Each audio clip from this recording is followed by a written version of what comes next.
Okay, Assalamu alaikum. So as promised, I'm going to have a quick overview of my spreadsheet that I use to keep track of my bills and my incomings and outgoings.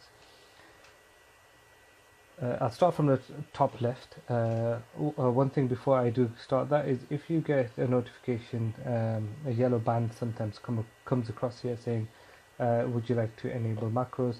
Just make sure you do enable them because you will need them later on. From a Mac, this might not come up because I don't know if they work on a Mac, but they will work on a PC. So starting in the top left, the items and the costs in this red box are the things which will go out of your bank account on a monthly basis. Usually things which are set up as a direct debit, but not necessarily set up. They don't have to be, but they will be outgoings regularly from the month of gas, electric, council tax, phone bills, etc.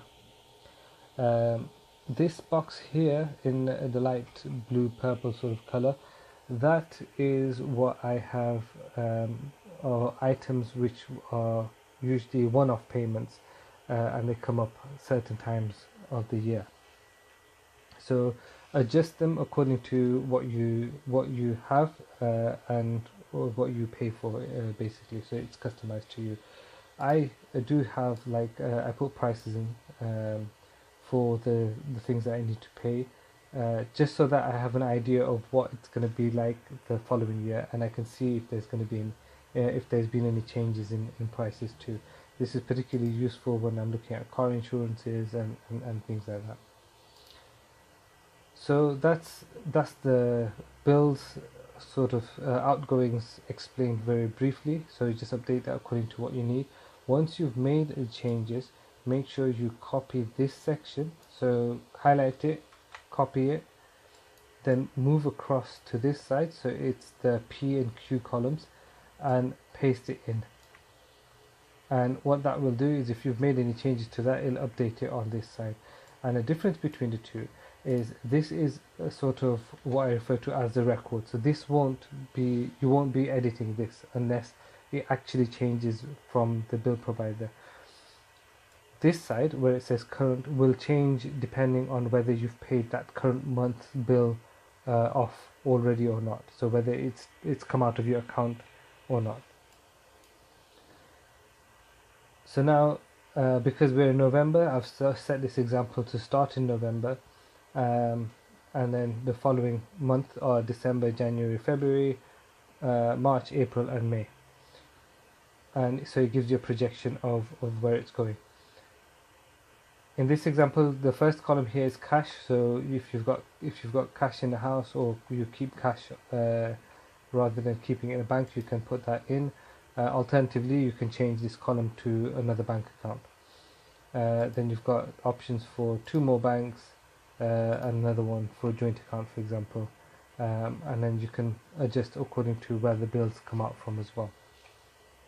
For the first month also, you have 2 blocks, because what I've found is that when I'm working on the current month, it usually has more things that I need to add or take away in terms of payments, and it just, with more space, allows you to be a bit more flexible. The following months, because they're just sort of projections, they don't tend to have as much in them.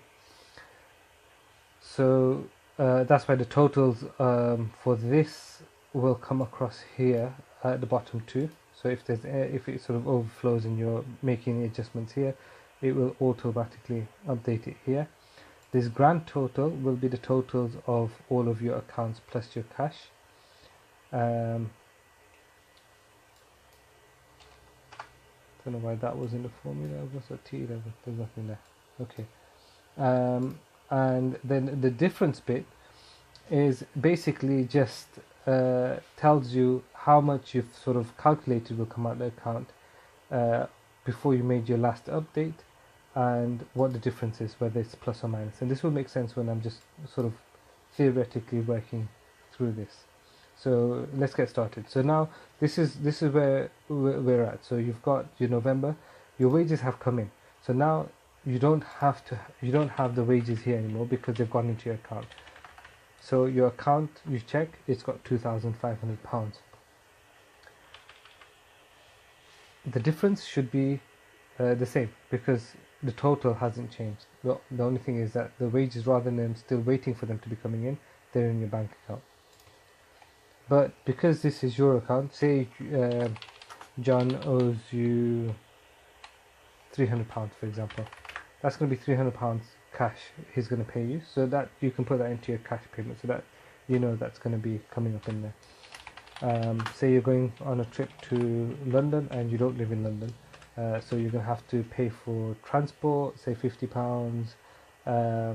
You're going to go see someone there, so you're going to buy them a gift, you budgeted another £50 to get them a gift maybe, and for the day you're going to be going out doing things, and maybe you're going to go and eat out. So say maybe another £75, sorry. So it's a total of £175 that you're going to be spending. And you're not going to take that from your cash because it's going to be easier to use your card everywhere you go. So you've estimated that you're going to take out £175 from your bank account. But before you go, you've realized you need to change your tires in your car. All 4 tires need changing. They're all £50 each, and so that's another £200 that's going to come out your account. And at this point, what you find is the difference is showing a negative 75. That negative 75 is basically saying, according to what your previous calculations were and where you're at right now, this account at this point in time is £75 lower than what you had estimated or projected it to be. Now the next step is updating the months. Now you just have to double check quickly here. We're going from December to May. Oops, sorry, the tints come on, so let me just get rid of that. So December to May, is there any payments coming out? So we have, if you're self-employed, I've put in taxes that you need to pay in January, so you need to include that. April, I've put MOT and car service. I've put car 1 and car 2, so if you've got 2 cars, you can include that in. If you've got Amazon Prime, which a lot of people have, and it's Prime, not Rhyme, then you have to include that as well. So let's put that in. So January, we've got taxes. Taxman's going to take 2,500. Let's put £1,000 in here. Let's change that to 1k, just to make the calculations easier. Otherwise, you're going to be broke. MOT in April. So let's go to April. MOT and service. That was car 1, and we said that was going to be £130. So we're going to put that in. We're going to take that out of the cash because we've got cash. Our dodgy mechanic only wants cash. Prime is in May, £79. So Amazon Prime, that's going to come out from joint account. So you've put those in, they've been updated, and your projections are put there. And it does look a bit alarming that you've got these massive minus figures, but that's just because you've updated it with your details that hadn't been previously entered in, if that's the case. And what you notice here is this account, although the grand total is £1,742, for example, this bank account has got minus £57 in. So in situations like this, what I tend to do is I make a note, and I usually call it transfer. You can call it bank transfer or whatever. And I'm going to take out £200 from this account, so you minus £200, and I'm going to transfer £200 into that account. So overall, it's made no difference to the grand total. I've just transferred it from one account to the other account just to make sure that they don't overdraft, and they always stay in the positive figures. So that's all set up. So that's you done. You're ready. The first thing now you need to do is press Control M, and this updates the difference of these differences. So it'll zero this. So it'll tell you that there's no difference, there's no discrepancies in what you have. The reason why I put this in is for two things. One is if you've overspent, you can check your statement to see what you've overspent on. It just gives you an indicator of if you've just been a bit careless or overspent unnecessarily. And the second thing, which is more importantly, is if there's been any fraud on your account and your card's been used without your knowledge, then you're able to just quickly check that. So if you're doing this regularly, you spot it very quickly, and inshallah it can get sorted without much problem. So because I'm recording this, the shortcuts don't work, but when you're doing it, Control M will work. I simply have to use the macros from here and run it from here. Now it's zeroed. So this is the first part of the tutorial complete. So this is your spreadsheet complete and gives you your projection. Now say a couple of weeks down the road, you want to update the spreadsheet to make sure that you're on track. So you check your bank account. Now in your bank account, rather than there being 2,500, now there's £1,450. And these bills, I normally put these in order that they come out from your bank account. You've checked your gas and electric's been paid, your council tax been paid, your water rates have been paid, and say your rent or mortgage, whatever you have, has been paid. So now what you've realized is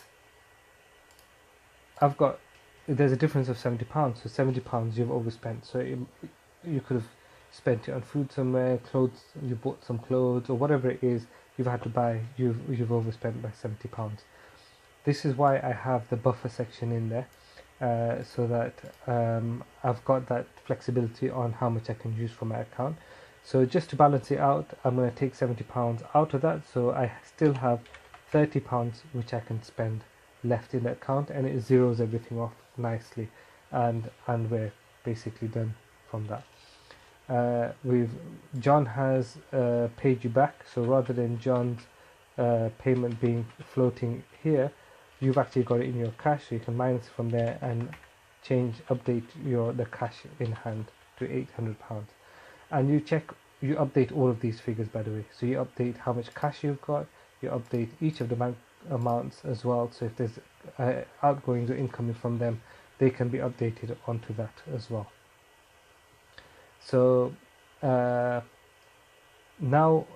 we're moving on a couple of more weeks, and what we realize, we have a look at the bank account, and you've got £1,300 in their account, and the rest of the bills have been paid, and you're £2.50 under, and you could spend that anywhere, so that's nothing to worry about. Actually, let's make that £900, because you're at the end of the month and you've spent 800. Got a few. You've spent everything that you were supposed to spend. But at this point, what's happened is you realize you made a mistake on your tires, so you're not going to spend that, and the London trip's been cancelled. So you just simply delete that, because that's not coming out of your account anymore, and the difference here will be positive. So that's what that will reflect, to say that according to what you had calculated previously, your bank balance is actually up by £372 in this example. Now we're at the end of the month. We need to update all of the month, move everything across. So what's the easiest way we're going to do that? So this is the third phase. So you've checked, as you're updating it throughout for that current month, when you get to the end of the month or the start of the next month, this is what you need to do. Simply delete everything that's here. Obviously make sure that you've updated all the figures in this column here. Don't worry about these will automatically change on their own, because they're linked with the formulas. You simply copy the details from the second one down. So leave the brought forward column alone. So from, in this case, from wages to buffer, you copy and you paste it into this top one. And now this is actually December.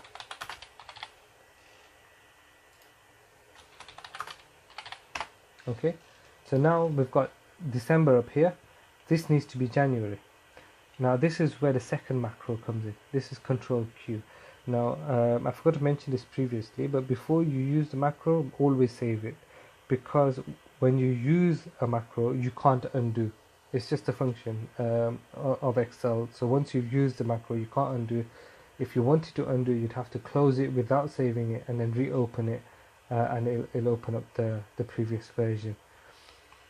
So now I'm going to go and run the second part, and what you'll notice is it's moved everything across, and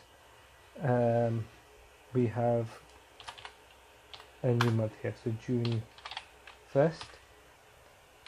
I don't know why it's saying MH and LEIs. Yes, that's from my original spreadsheet, so I'm just going to change that now. So that's going to be wages. Rather than doing that, I'm just going to copy and paste this. Okay, so so June 1st. Now here, what you need to make sure is anything that was in May will be left behind here. So in this case, Amazon Prime is not going to be paid in June, it's going to be paid in May, so you can delete that. The second thing that you need to do is come back here and check if there's any updates, any payments that need to go out in June. Now according to this, your professional fees need to come out in June. So we're going to come down here, put professional fees, and that's going to come out of there, and that's £250 that you need to pay there, so that needs to be added to your spreadsheet. And then you update anything else that you need to add in June. If you're going on holiday, blah blah, update it there. Everything else should have moved up and should automatically be updated. At this point, you update the differences again. So now all the update, everything's been zeroed. Now here what you'll notice is that the bills are, the formula is connected to this B11, and that's deliberate so that the rest of the formula, when it's moved along, stays the same. What you will have to do here is copy this, paste it into the current, and this is the reason why I had you've got the two sections here, and where it says bills here, you press minus and either type in Q11 or simply scroll to the total bills amount there and press enter, and that will populate it here. So now it's linked, this bill is linked to this total here, so any changes you make here will reflect here, which I was doing in the initial stages of the example. And that's it. So now this has been updated, so December is here, and the next 6 month projection has been outlaid for the rest of the month. One thing I would like to add is also maybe make whatever you can afford on a monthly basis, have some amount put aside, so maybe £100, £50, £20, whatever you can, for an investment that you're gonna be making, and to acquire assets and other things. This is a whole topic in its own. I'm not, I don't know enough about it at this stage, but it is something that I am personally looking at the moment, inshallah.